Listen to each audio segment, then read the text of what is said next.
ബാലു, രാവിലത്തെ കൂടിക്കാഴ്ച ഇപ്പോഴത്തെ ഈ വലിയ രാഷ്ട്രീയവാദങ്ങളുടെ പശ്ചാത്തലത്തിൽ അക്കാര്യങ്ങളടക്കം ചർച്ച ചെയ്യാനാകും എന്ന കാര്യത്തിൽ ഒരു തർക്കവുമില്ല. ഉച്ചയ്ക്ക് മാധ്യമങ്ങളെ കാണാൻ പോവുകയാണ് CPM സംസ്ഥാന സെക്രട്ടറി. മുഖ്യമന്ത്രി പക്ഷേ മൗനം തുടരുകയാണ്. തീർച്ചയായും മുഖ്യമന്ത്രി എന്ത് പറയും എന്ന് തന്നെയാണ് ഏവരും ഉറ്റുനോക്കുന്നത്. ഇന്നലെ ഈ വിവാദം ഈ അൻവറിൻ്റെ വാർത്താ സമ്മേളനത്തിന് ശേഷം കൊച്ചിയിൽ വെച്ച് മാധ്യമങ്ങൾ മുഖ്യമന്ത്രിയോട് പ്രതികരണം ആരാഞ്ഞുവെങ്കിലും അദ്ദേഹം അത് നൽകിയിരുന്നില്ല.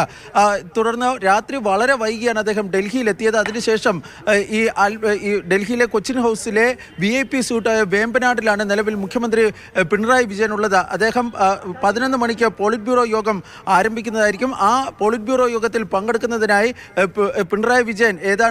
മുഖ്യമന്ത്രി പിണറായി വിജയൻ ഏതാണ്ട് 10:30 കഴിയുമ്പോൾ ഡൽഹിയിലെ കൊച്ചിൻ ഹൗസിൽ നിന്ന് പുറത്തേക്ക് വരുമെന്നാണ് അറിയിച്ചിട്ടുള്ളത്. എനിക്ക് പിന്നിലാണ് ഈ കൊച്ചിൻ ഹൗസിലെ ഈ വേമ്പനാട്, അതായത് VIP സ്യൂട്ടായ വേമ്പനാടുള്ളത്. ഇവിടേക്ക് മുഖ്യമന്ത്രി വരികയും തുടർന്ന് അദ്ദേഹം AKG ഭവനിലേക്ക് പോകും എന്നുമാണ് അറിയിച്ചിട്ടുള്ളത്. ആ സമയം മുഖ്യമന്ത്രിയുടെ ഭാഗത്ത് നിന്ന് എന്തെങ്കിലും പ്രതികരണം ഇതുമായി ബന്ധപ്പെട്ട് ഉണ്ടാകുമോ എന്നാണ് അറിയേണ്ടതായുള്ളത്.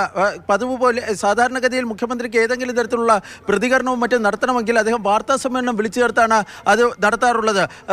ഈ ഡൽഹിയിലൊക്കെ അദ്ദേഹം ബൈറ്റൊക്കെ നൽകുന്നത് വളരെ വിരളമായ സാഹചര്യങ്ങളിൽ മാത്രമാണ് ഉള്ളത്. ഏതായാലും മാധ്യമങ്ങളെല്ലാം മുഖ്യമന്ത്രിയുടെ അൻവർ ഇങ്ങനെ എല്ലാ ദിവസവും പറയുകയാണെങ്കിൽ മറുപടി പറയാൻ ഞാനും തയ്യാറാണ് എന്ന് വാർത്താ സമ്മേളനത്തിൽ പറയുന്ന അസാധാരണമായ ഒരു പ്രതികരണവും പിണറായിയുടെ ഭാഗത്തുണ്ടായി. പക്ഷേ ഇപ്പോൾ പ്രതികരണമില്ല. ഇന്ന് ഉച്ചയ്ക്ക് പാർട്ടി സെക്രട്ടറി മാധ്യമങ്ങളെ കാണുന്നുണ്ടല്ലോ. അൻവർ വിഷയം തന്നെയല്ലേ പാർട്ടി സെക്രട്ടറി ഉന്നയിക്കാൻ പോകുന്നത്? അതിലെ മറുപടി തന്നെയല്ലേ പ്രതീക്ഷിക്കേണ്ടത്?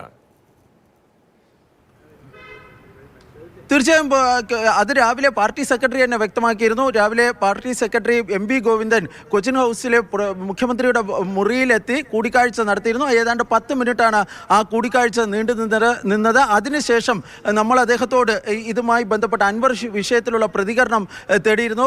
ആ സമയത്ത് ഗോവിന്ദ മാഷ് പറഞ്ഞത്, ഞാൻ ഇന്ന് തന്നെ ഇക്കാര്യത്തിലുള്ള പാർട്ടിയുടെ നിലപാട് വിശദീകരിക്കുന്നതായിരിക്കും.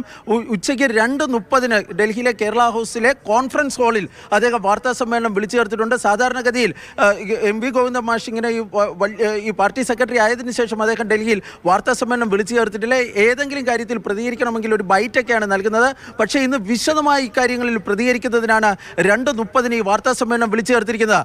ആ വാർത്താ സമ്മേളനത്തിൽ അൻവറിനെതിരായിട്ടുള്ള നടപടി അത് സ്വാഭാവികമായും അദ്ദേഹത്തെ LDFന്റെ പാർലമെന്ററി പാർട്ടിയിൽ നിന്ന് പുറത്താക്കലായിരിക്കും. ആ നടപടിയും അതിനപ്പുറത്തേക്ക് അൻവർ ഉന്നയിച്ചിരിക്കുന്ന ഓരോ ആരോപണങ്ങളെ സംബന്ധിച്ചുള്ള പാർട്ടിയുടെ മറുപടിയും നൽകുമെന്നാണ് നമുക്ക് ലഭിക്കുന്ന വിവരം.